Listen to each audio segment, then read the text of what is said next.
Bismillahirrahmanirrahim.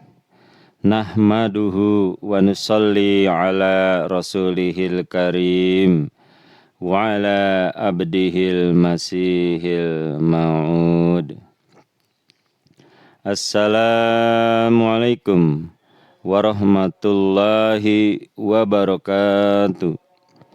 Asyhadu an la ilaha illallah wahdahu la syarikalah wa asyhadu anna Muhammadan abduhu wa rasuluh. Amma ba'du. Para pendengar Pelita Ilahi yang dianugerahi kasih sayang ilahi, pada hari ini saya akan menyampaikan berkenaan dengan pengorbanan dengan tema mari mentaati seruan pengorbanan.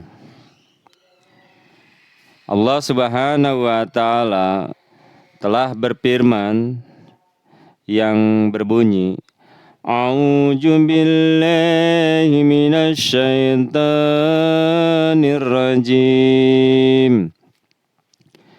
Ya ayyuhalladzina amanu hal adullukum ala tijarah tunjikum min azabin alim. Tu'minuna billahi wa rasulihi wa tujahiduna fi sabilillahi bi amwalikum wa anfusikum. Dzalikum khairul lakum in kuntum ta'lamun.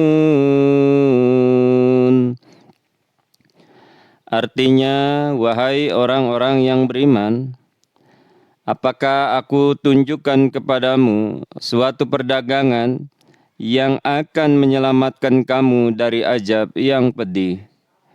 Kamu beriman kepada Allah Ta'ala dan Rasul-Nya, serta kamu berjihad di jalan Allah Ta'ala dengan hartamu dan jiwamu. Yang demikian itu lebih baik bagimu jika kamu mengetahui. Quran Surah As-Sab, Surah 10 sampai dengan 12 yang dihitung dengan basmalah. Para pendengar Pelita Ilahi yang dianugerahi kasih sayang ilahi, setiap utusan Allah Ta'ala datang ke dunia menganjurkan para pengikutnya untuk berkorban. Karena pengorbanan merupakan sarana pengikat antara utusan Allah Ta'ala dan para pengikutnya. Serta sementara bagi yang tidak ikut dalam pengorbanan, diibaratkan dahan-dahan kering yang pasti jatuh terpisah dari batangnya. Dalam memahami misi kenabian, pengikut para nabi memiliki persepsi yang berbeda. Sebagaimana dampaknya timbul semangat pengorbanan yang berbeda-beda pula. Bagi mereka yang segera menerima seutuhnya misi kenabian, ruh kehidupan baru yang penuh berkat mereka dapatkan. Sementara yang menampik seruan, mereka terus dikejar-kejar bayang-bayang kegelapan. Betapa ironisnya apa yang Al-Quran bakukan mengenai para pengikut Nabi yang menyakiti Nabi mereka ketika diperintahkan untuk berkorban. Mereka malah berkata, pergilah engkau berperang dengan Tuhan engkau, dan kami duduk menunggu di sini. Sehingga sebagai pelajaran Al-Quran mengabadikan perlakuan mereka yang menyakiti para nabi mereka itu. Sebagaimana juga firman Allah Ta'ala dalam surah As-Sab ayat 6. Hai kaumku, kenapa kamu menyakitiku, padahal kamu mengetahui bahwa Aku adalah Rasul Allah untuk kamu sekalian. Namun ketika junjungan kita Nabi Muhammad Rasulullah Sallallahu Alaihi Wasallam datang membawa Islam, seruan beliau Sallallahu Alaihi Wasallam segera disambut oleh para pengikut beliau Sallallahu Alaihi Wasallam. Sebagaimana digambarkan juga di dalam Bible disebut ruh-ruh suci yang telah mengorbankan jiwa mereka secara massal, seperti domba-domba disembelih demi untuk tumbuh subur dan utuhnya taman Islam yang indah ini. Medan pertempuran Badar, Uhud, dan medan-medan pertempuran lainnya telah menjadi saksi akan sumpah setia mereka.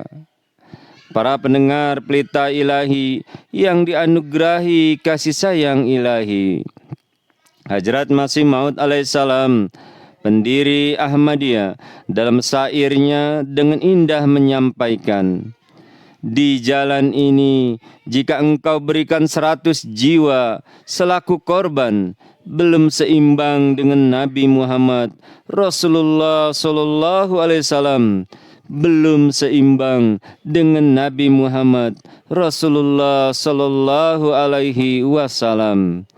Di jalan pengorbanan harta ini, jika terjadi aku dibakar, dibunuh mati, tak tinggalkan istana Nabi Muhammad Sallallahu Alaihi Wasallam, tak kutinggalkan istana Nabi Muhammad Sallallahu Alaihi Wasallam.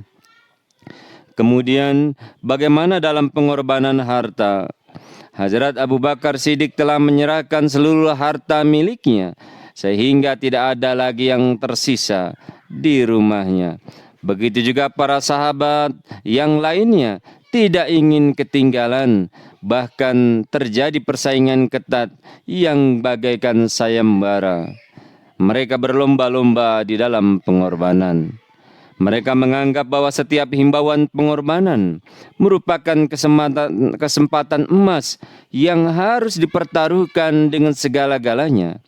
Karena mereka mengetahui bahwa setiap detik dari hidup dalam perjuangan di jalan Allah Ta'ala akan diganjar bukan dengan ganjaran setahun, 100 tahun, bukan 1000 tahun, bahkan dengan ganjaran abadi untuk selama-lamanya. Mereka dianugerahi gelar abadi. Allah ridho pada mereka dan mereka ridho pada Allah. Entah berapa ribu generasi lagi yang akan terus mendoakan mereka.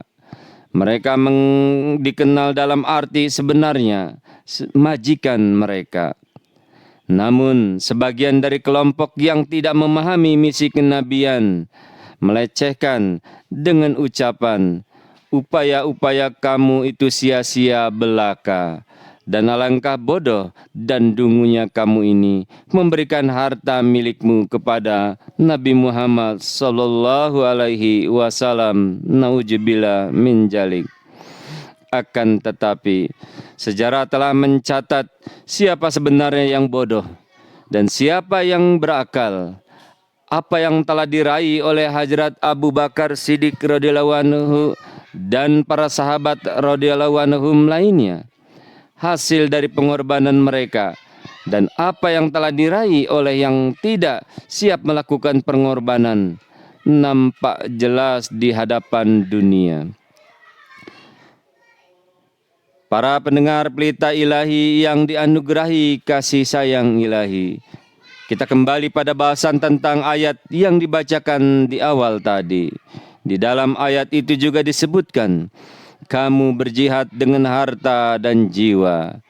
Sangat jelas Allah Ta'ala menawarkan kepada kita sebuah resep bisnis yang merupakan penyelamat dari azab yang pedih, penyelamat dari krisis yang bahasa modernnya disebut mengentaskan kemiskinan, yakni bagaimana supaya diri kita sendiri dan keturunan dapat selamat dari semua kemungkinan buruk niaga dunia dan akhirat.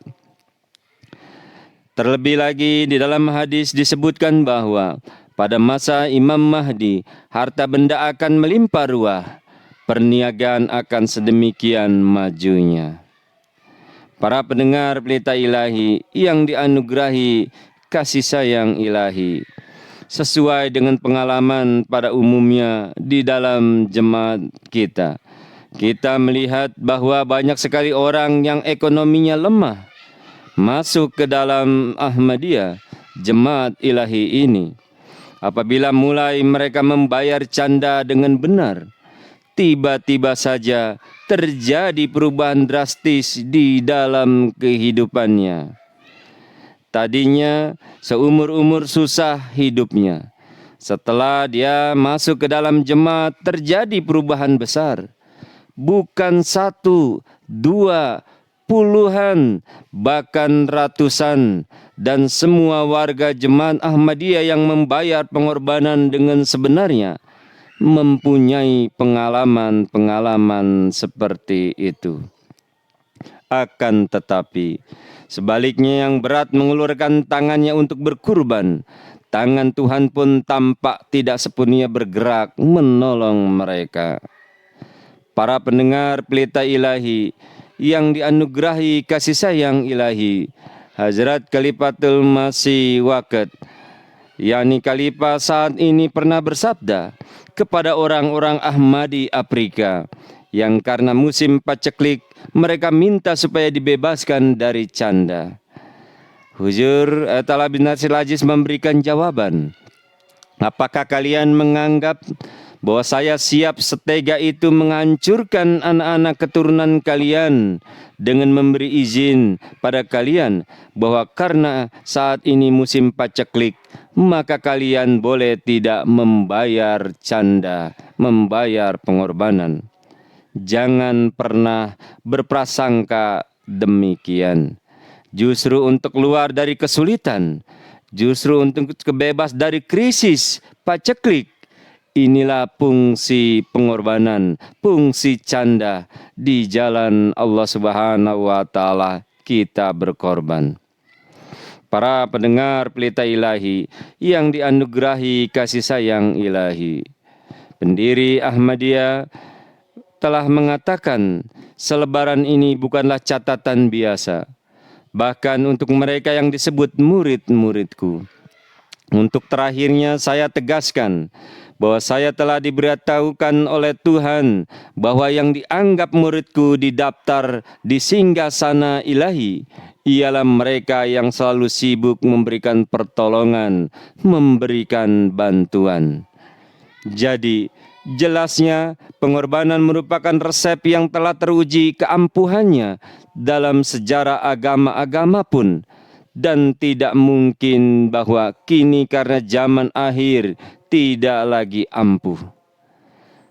Para pendengar Pelita Ilahi yang dianugerahi kasih sayang ilahi, pengorbanan bagi seorang Ahmadi sudah menancap di dalam kalbu dan jiwa yang tidak dapat dipisahkan.